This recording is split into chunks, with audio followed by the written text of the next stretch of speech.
ചോദിച്ചിട്ടുണ്ട്. എന്നാണ് 2000 ജൂൺ 9-നാണ് ഇന്ത്യയിൽ സൈബർ നിയമം പാസ്സാക്കിയത്. അപ്പൊ സൈബർ നിയമം ഇന്ത്യയിൽ പാസ്സാക്കിയത് എന്ന് ചോദിച്ചാൽ 2000 ജൂൺ 9-നാണ് ഇന്ത്യയിൽ സൈബർ നിയമങ്ങൾ പാസ്സാക്കിയത്. എന്നാൽ ഒരു നിയമം പാസ്സായത് കൊണ്ട് മാത്രം അത് നിലവിൽ വരണമെന്നില്ല. അപ്പോൾ ഈ സൈബർ നിയമം നിലവിൽ വന്ന വർഷം അല്ലെങ്കിൽ എന്നാണ് നിലവിൽ വന്നത് എന്ന് ചോദിച്ചാൽ 2000 ഒക്ടോബർ 17-നാണ് ഇന്ത്യയിൽ സൈബർ നിയമം നിലവിൽ വന്നത്. അപ്പൊ പാസ്സാക്കിയത് 2000 ജൂൺ 9-നാണ്. എന്നാൽ നിലവിൽ വന്നത് 2000 ഒക്ടോബർ 17-നാണ്.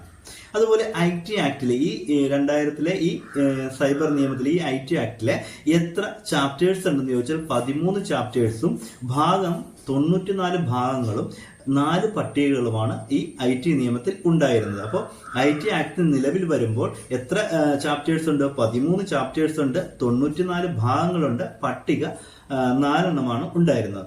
ഈ ഇന്ത്യയുടെ ഈ